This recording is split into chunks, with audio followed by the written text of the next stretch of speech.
ang susunod na kabanata ng ating buhay.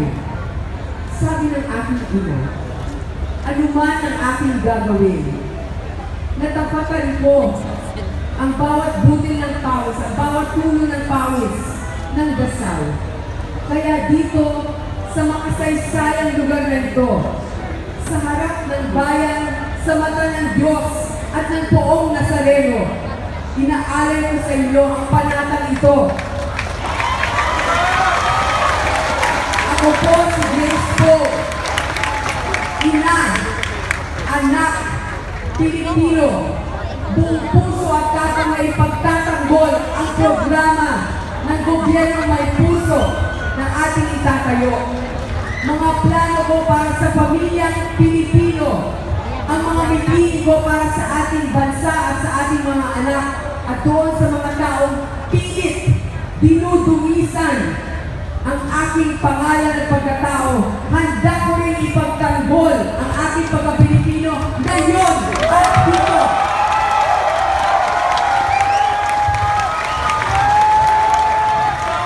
Mga kabayan,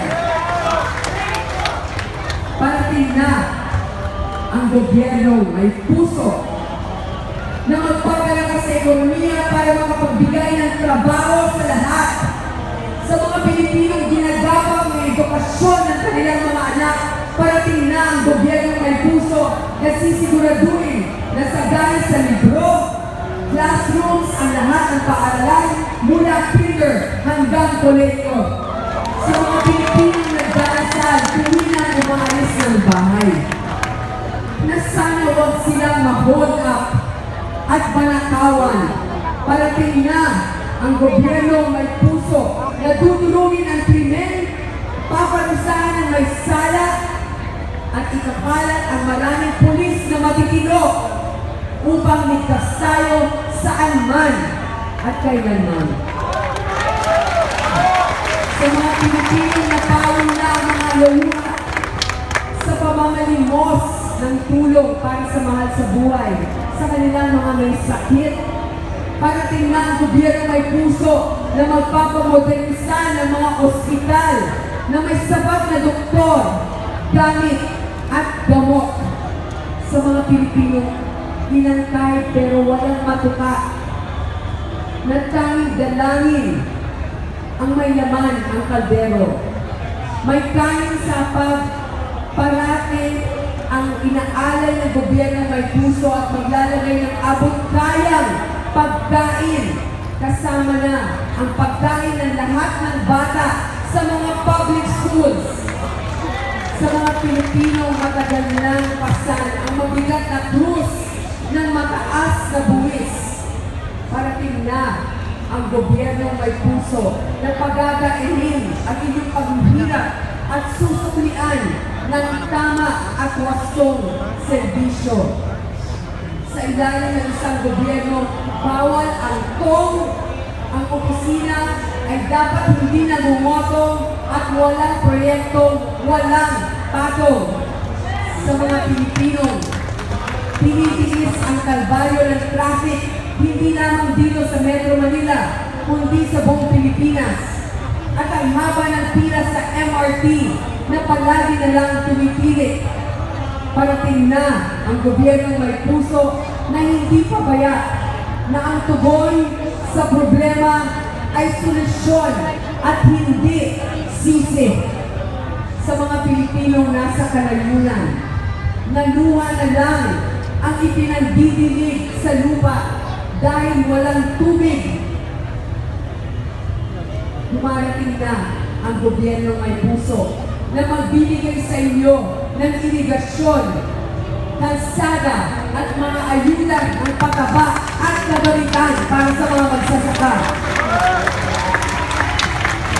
Sa mga Pilipino kumakatok sa langit, kasama na ako dito, upang humingi ng katarungan, sapagkat minsan sarado ang pintuan ng hustisya.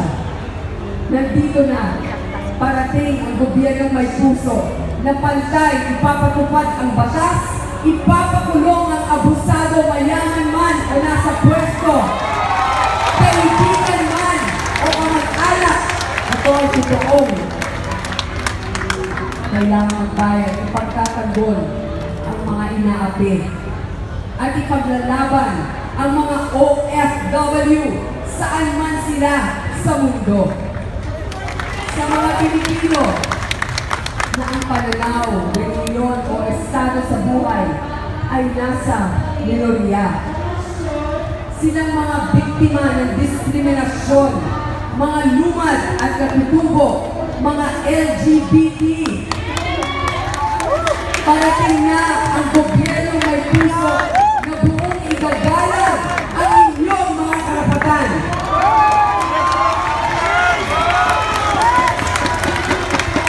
Sa mga Pilipinong tila inaasa na lamang sa pagtaya sa loto na magkakaroon sila ng bahay, nandito na ang gobyerno may puso na sisikapin na magkaroon ng disenteng tigaan ang ating mga kababayan.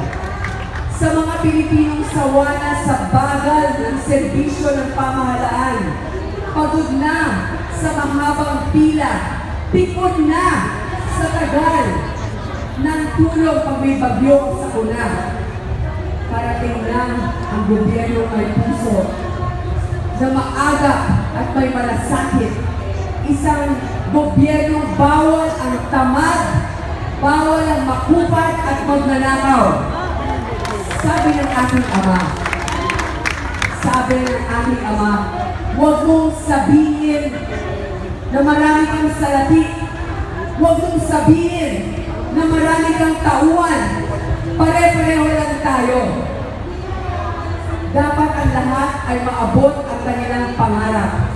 Na ang bawat bata ay pwedeng mangarap maging teacher, maging artista, maging pulis, matagumpay na magsasaka, doktor, Supreme Court Justice, at maging pangulo man ng bansa, babae ka man, pulot o dukha, dapat pantay-pantay.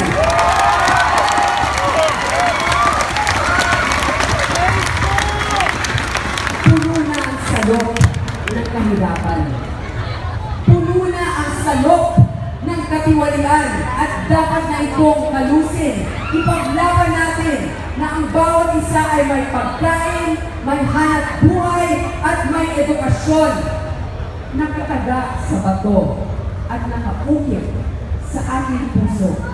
Hindi ko bibiguin ang tiwala ninyo at ang tiwala ng aking mga magulang. Ako si Grace Poe at sa gobyerno may puso, kayo na ang aking pamilya. Maraming salamat po.